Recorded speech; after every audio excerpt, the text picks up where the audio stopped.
2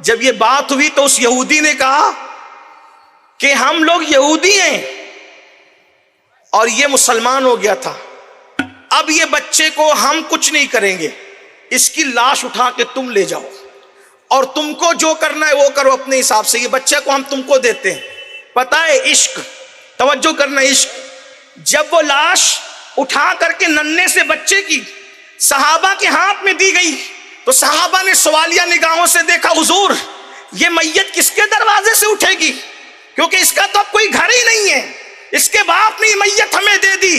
اللہ کے رسول نے فرمایا اس کا جنازہ میری چوکھٹ سے اٹھے گا۔ عاشق کا مقام تو دیکھو، عشق والوں کی معراج تو دیکھو مقدر کی، فرمایا اس کا جنازہ میری چوکھٹ سے اٹھے گا، میرے گھر سے اس کا جنازہ اٹھے گا۔ اور اس کے بعد دنیا نے دیکھا، مدینے کی تاریخ گواہ ہے، یہودی کا وہ بچہ جو کلمہ پڑھ کے مسلمان ہوا تھا، اس کے عشق نے اس کو یہ معراج عطا کی کہ اس کا جنازہ اٹھ رہا تھا سید الانبیاء کی اس چوکھٹ سے، جس چوکھٹ کے اندر جبریل بھی اجازت کے بغیر نہیں آیا کرتے تھے، اس گلی سے جس گلی کا متلاشی عرش اعظم ہے، اللہ اکبر ہے بیتاب، جس کے لیے عرش اعظم وہ اس راہ روے لامکاں کی گلی ہے، تیرے در کا دربار ہے جبریل اعظم، تیرا مدح کا ہر رسول و ولی ہے۔ اور حضور کی چوکھٹ سے جب جنازہ اٹھا تو لوگوں نے دیکھا، کیا دیکھا کہ اللہ کے رسول انگلیاں رکھ کر چل رہے، نہ نماز ہے نہ روزہ، کیونکہ اس کو موقع ہی نہیں ملا، وہ صرف عاشق تھا، موقع ملتا تو وہ بہت کچھ کرتا لیکن اس کو موقع ہی نہیں ملا، لیکن قربان حضور انگلیاں رکھ کر چل رہے، انگلیاں۔ صحابہ نے پوچھا آقا آپ انگلیاں رکھ کے چل رہے ہیں؟ فرمایا اس عاشق کے جنازے میں آسمان سے اتنے فرشتے آئے ہیں کہ مدینے کی زمین تنگ ہو گئی ہے، مجھے قدم رکھنے کو جگہ نہیں ملتی تو میں انگلیاں رکھ کر کے چل رہا ہوں۔ اور جنازہ جب جنت البقیع پہنچا، بس آخری لمحات ہے، اللہ کرے اللہ وہ عشق کی خیرات ہمیں دے، ہمیں بھی عشق نصیب فرما دے۔ پتہ ہے عشق والوں کے مقدر کے لوگ کہتے قبر میں حضور آئیں گے، میں کہتا ہوں بالکل آئیں گے، لیکن عاشقوں کو تو اتارنے کے لیے بھی آتے ہیں، عاشقوں کو تو اتارنے کے لیے بھی آتے ہیں، عاشقوں کے تو روح نکلتے وقت بھی آتے ہیں، عاشقوں کو تو لینے خود آتے ہیں۔ عشق والوں کی منزل الگ ہے، لوگ مادیت میں ڈوب گئے، کہتے ہیں کہ بشر حافی کا جس دن انتقال ہوا اس دن بغداد کی زمین پر سینکڑوں اولیاء نے خواب میں دیکھا کہ حضور بغداد کی زمین پہ چل رہے ہیں، تو انہوں نے پوچھا حضور آج آپ بغداد آئے؟ فرمایا بشر حافی کو لینے آیا ہوں۔ جس دن سرکار غریب نواز کا وصال ہوا 6 رجب کو، بڑے بڑے اولیاء بیان کرتے ہیں ہم نے خواب میں دیکھا اجمیر معلیٰ کی زمین پہ حضور چل رہے ہیں، تو پوچھا حضور آج آپ یہاں؟ فرمایا معین الدین کو لینے آیا ہوں۔ عاشقوں کو لینے بھی آتے، کیوں؟ معین الدین ایسا عاشق ہے کہ خود ان کی گواہی عشق کی یوں دی گئی، ھذا حبیب اللہ مات فی حب اللہ، یہ اللہ کا حبیب ہے، اللہ کی محبت میں دنیا سے گئے۔ عاشقوں کو لینے کے لیے خود آتے ہیں، یہ صرف عشق والے جانتے ہیں، عقل والوں کو کیا خبر، اہل عقل کو کیا خبر، مادیت والوں کو کیا خبر۔ تو فرمایا جب جنت البقیع میں جنازہ گیا، فرمایا اس کی قبر میں میں خود اتروں گا، اور آقا علیہ کیا نصیبیں ہیں۔ اسی لیے تو ہمارے احباب نے بڑا اچھا عنوان رکھا، لیکن پھر کہتا ہوں عشق عشق کرنے سے عشق نہیں آئے گا، لڈو لڈو کہنے سے منہ میٹھا نہیں ہوتا، عشق بڑی چیز ہے۔ دعا مانگو، مانگ لو اللہ سے عشق، طلب کر لو اللہ سے عشق، گڑ گڑا کر مانگو، اللہ کی بارگاہ میں عرضیاں لگاؤ، کرم ہو جائے، کچھ چھیٹے ایک چھیٹا بھی پڑ جائے کام ہو جائے انشاءاللہ۔ اللہ مجھے آپ سب کو عشق نصیب کرے۔ فرمایا قبر میں میں خود اتروں گا۔ حضور اترے، اب ذرا آگے سننا، جب اترے نہ قبر میں تو اللہ کے رسول علیہ السلام قبر میں پسینے پسینے ہو گئے، آقا کو پسینے آنے لگے قبر میں، اور پسینے ٹپک ٹپک کر اس کی چہرے پہ، اس کے کفن پہ جو ہے وہ لگتے، یعنی کوئی کچھ لے جائے گا، کوئی کچھ لے جائے گا۔ عاشق کا مقدر کیا ہے؟ چہرے پر پسینہ رسول ہے، کفن پر پسینہ رسول۔ حضرت بیدم شاہ وارسی نے بہت اچھی بات کہی تھی، خدایا حشر میں اس لباس میں اٹھوں، خدایا حشر میں اس لباس میں اٹھوں، ملی ہوئی ہو میرے تن پہ خاک کوئے رسول۔ اللہ اکبر۔ حضور کو پسینے آ رہے تھے۔ بہرحال جب قبر سے باہر نکلے، صحابہ کی عادت تھی جو دیکھا پوچھ لیا، صحابہ کی عادت تھی جو دیکھا پوچھ لیا۔ عرض کی آقا ہمارے ماں باپ آپ پہ قربان، قبر میں آپ کو پسینے بہت آئے آج اور آپ پسینے پسینے ہو گئے۔ فرمایا جو میں دیکھتا ہوں وہ تم نہیں دیکھتے، جو میں سنتا ہوں وہ تم نہیں سنتے۔ جب میں اس کو اس کی قبر میں اتار رہا تھا تو جنت کی حوریں دوڑ رہی تھی، وہ جنت کی حوروں کی بھیڑ تھی، میں ان کو ہٹا رہا تھا۔ اس ہٹانے کے ازدحام کا عالم یہ تھا کہ اس کی وجہ سے میں پسینے پسینے ہو گیا اور تم مجھے پسینے پسینے دیکھ رہے تھے۔ یہ عشق والوں کا مقام ہے۔ اللہ کرے عشق نصیب ہو، لیکن یاد رکھنا جوئے میں رہو گے، سٹوں میں رہو گے، شراب میں رہو گے، گانے غزلوں میں رہو گے، عشق کبھی نصیب نہیں ہوگا۔ حضرت وہ عارف رومی رضی اللہ تعالیٰ بڑے مزے میں کہتے ہیں کہ جب عشق ہوتا ہے تو آدمی سب چھوڑ دیتا ہے۔ عشق ہوتا ہے، اقبال نے بھی کہا تھا کہ وہ کہتے ہیں دو عالم سے کرتی ہے بیگانہ دل کو عجب چیز ہے، لذت آشنائی شہادت ہے، مطلوب مقصود مومن نہ مال غنیمت نہ کشور کشائی۔ عاشق بنو